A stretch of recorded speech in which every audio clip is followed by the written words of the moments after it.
Testosterone ശരിയായ അളവിൽ ഉണ്ടാകുന്നില്ലെങ്കിൽ മീശ കുരുക്കാൻ താമസിക്കും, ശബ്ദത്തിന് വ്യത്യാസം വരും, ശബ്ദത്തിന് വ്യത്യാസം വരില്ല, അങ്ങനെയുള്ള സംഗതികൾ. രണ്ടാമത്, ഈ ടെസ്റ്റിസുകളിൽ നിന്ന് തന്നെയാണ് പുനരുൽപാദനത്തിന് ആവശ്യമായ സ്പേംസിനെ സൃഷ്ടിക്കുന്നത്.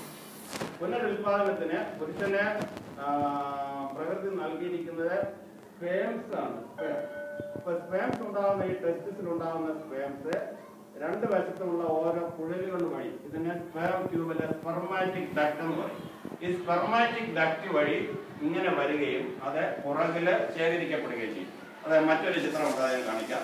അപ്പൊ അങ്ങനെ ഇടതും വലതുമുള്ള ടെസ്റ്റിസിൽ നിന്ന് ഉൽപ്പാദിപ്പിക്കപ്പെടുന്ന സ്പേംസ് എന്ന് പറയുന്ന പുരുഷ ബീജങ്ങള് ഈ ട്യൂബ് വഴി വന്നിട്ട് അതിന് പുറകിലുള്ള നമ്മളെ സെമിനൽ വെസിക്കിൾ എന്ന് പറയുന്ന ഒരു ഭാഗമുണ്ട്. സെമിനൽ വെസിക്കിൾ എന്ന് പറയുന്ന ഒരു ഭാഗം.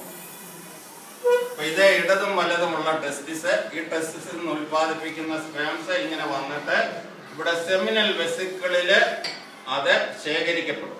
അപ്പൊ അങ്ങനെ ശേഖരിക്കപ്പെടുമ്പോൾ ഈ ട്യൂബിൽ നിന്നുള്ള ചില സെക്രീഷൻസ് വരും. അതിന് പുറമെ ഈ സ്പെർമാറ്റിക് സെമിനൽ വെസിക്കിളിൽ നിന്നുള്ള ചില സ്രവങ്ങൾ വരും. അതിന് പുറമെ പ്രോസ്റ്റേറ്റിൽ നിന്നുള്ള ചില സ്രവങ്ങൾ വരും. അതിനെല്ലാം കൂടെ ആ സ്രവങ്ങൾ എല്ലാം കൂടെ ഉള്ളതിനെ നമ്മൾ സെമൻ എന്ന് പറയും. സെമൻ അല്ലെങ്കിൽ ശുക്ലം. അപ്പൊ ആ ശുക്ലം എന്ന് പറയുന്നത് വിവിധ ഭാഗങ്ങളിൽ ഉണ്ടാകുന്ന സെക്രീഷൻസും അതിന് പുറമെ ടെസ്റ്റിസിൽ നിന്നുണ്ടാകുന്ന സ്പേംസും കൂടി ചേർന്നാണ്. അതിനാണ് നമ്മൾ സെമൻ എന്ന് പറയുന്നത്. ഇതാണ് പുറവശത്തുള്ള സെമിനൽ വെസിക്കിൾസ്. സെമിനൽ വെസിക്കിൾസ് വരും. ഇതിലാണ് വന്ന് ശേഖരിക്കുന്നത്. അപ്പൊ അങ്ങനെ ശേഖരിച്ചു കഴിഞ്ഞാൽ അതിന് ഒരു പരിധിയുണ്ട്, അതിനെ വികസിക്കാവുന്ന ഒരു പരിധിയുണ്ട്. ആ പരിധി കഴിയുമ്പോൾ ആ സെമിനൽ വെസിക്കിൾസ് കൺട്രാക്ട് ചെയ്യും.